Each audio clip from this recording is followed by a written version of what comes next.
Olá, seja muito bem-vindo ao meu canal. Eu me chamo Angélica, sou advogada em Direito Imobiliário e no vídeo de hoje quero conversar com você sobre a fiança. Vamos continuar aqui a nossa série falando sobre as garantias da locação e como primeira garantia a ser explanada, a ser comentada aqui com vocês, teremos a fiança. Como eu já mencionei no vídeo anterior, o primeiro vídeo que deu abertura a essa série, eu vou colocar aqui na descrição de cada vídeo os links dos demais vídeos para facilitar a visualização de vocês. Então, antes que a gente inicie o assunto de hoje, peço a você que se inscreva aqui no canal, ative as notificações, curta este vídeo e compartilhe com quem você achar necessário. Vamos lá, vamos conversar sobre a fiança na locação.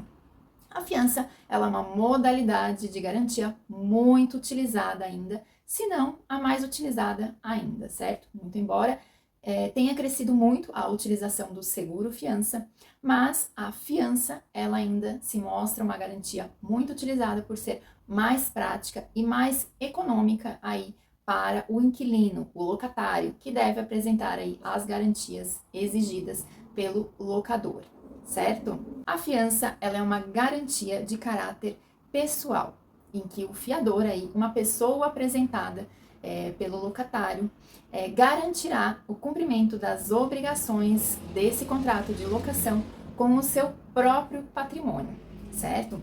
Então, o fiador, ele se obrigará aí, ao prestar essa fiança, a responder com seu patrimônio, a responder aí por eventual dívida existente oriunda do contrato de locação, seja pelo inadimplemento aí dos aluguéis, das obrigações acessórias ou até mesmo por eventual dano causado ao imóvel e não reparado pelo inquilino. Então, essa, como já mencionado, ela é uma garantia que vai abranger o inadimplemento aí de todas as obrigações relacionadas ao contrato de locação. A fiança, ela é um contrato acessório. Nós falamos isso no primeiro vídeo dessa série, em que coloquei lá as considerações gerais relacionadas às modalidades de garantia. Então, como já mencionado naquele vídeo, as garantias, elas são um contrato acessório. Então, aqui a fiança, ela é um contrato acessório, certo? Então, na eventual nulidade existente no contrato de locação, a fiança também será nula, né? O contrato acessório, ele deve seguir sempre o principal, que o nosso contrato principal aqui é o contrato de locação.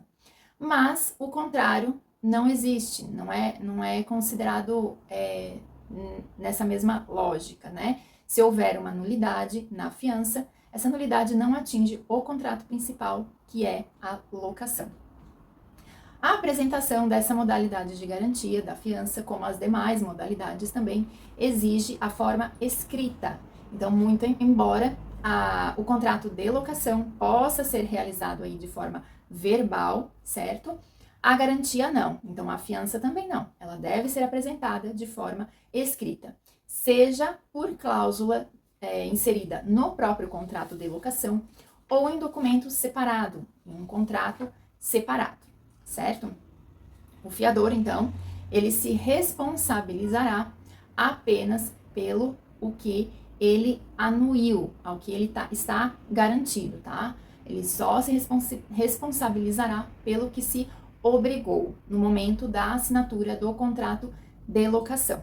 Então, qualquer alteração que for realizada no contrato de locação, sendo esse contrato garantido por fiança, deve-se dar ciência ao fiador e se obter a sua anuência. Caso contrário, ele não será responsabilizado por essas alterações, pois, como eu mencionei, ele se responsabiliza apenas pelo que se obrigou, certo? Para a fiança, será necessária a concordância do cônjuge do fiador, se esse for casado. Então, sendo o fiador casado, será necessário observar aí de se obter a concordância do seu cônjuge.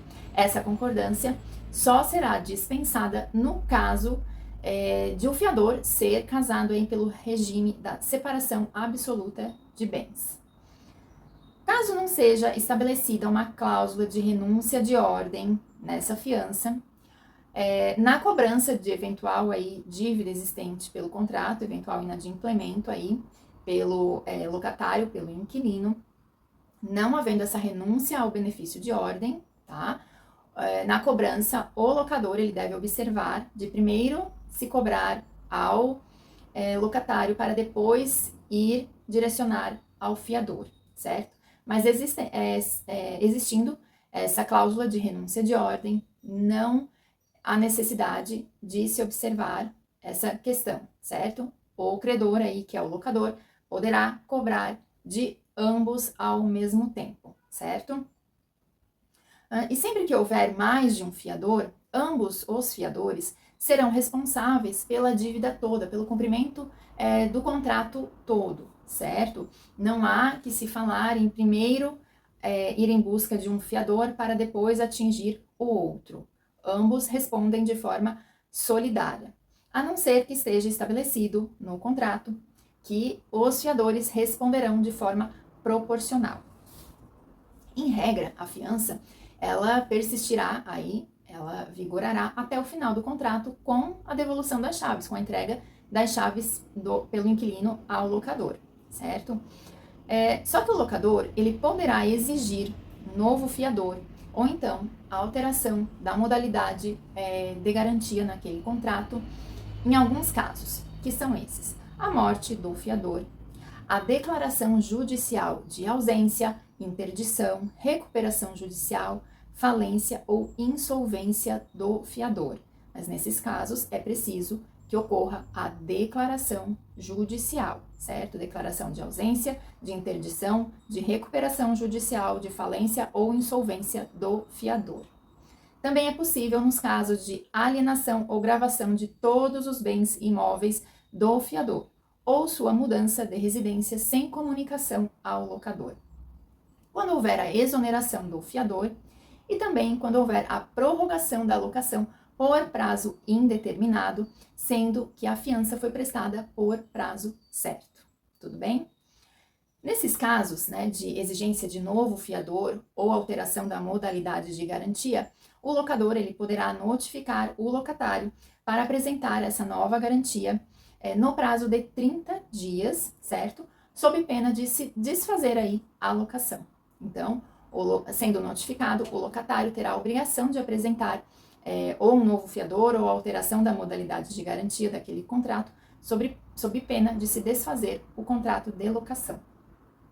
Sobre a exoneração do fiador mencionada aí dentre uma das hipóteses da exigência de novo fiador ou alteração da modalidade de garantia, essa exoneração poderá ser pedida pelo próprio fiador, certo, ao locador, no caso de prorrogação do contrato de locação por prazo indeterminado, certo?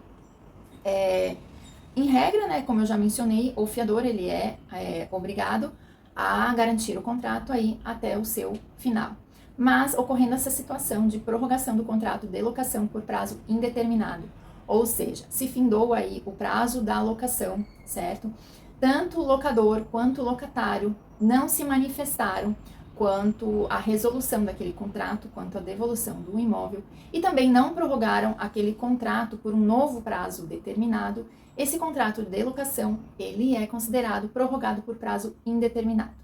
Nesse caso, o fiador poderá notificar aí o locador de que deseja se exonerar, ter aí a sua desoneração dessa obrigação aí pela garantia ofertada, só que ele continuará responsável por garantir aquela obrigação ainda no prazo de 120 dias após a notificação ao locador, certo? Se você ficou com alguma dúvida, ou caso exista alguma situação aí para você que eu não mencionei aqui neste vídeo, por favor, deixe aqui nos comentários. Ficarei muito feliz em respondê-los. Mais uma vez, peço a você que se inscreva aqui no canal, ative as notificações, curta este vídeo e compartilhe com quem você achar necessário. Nos encontramos no próximo vídeo. Até breve!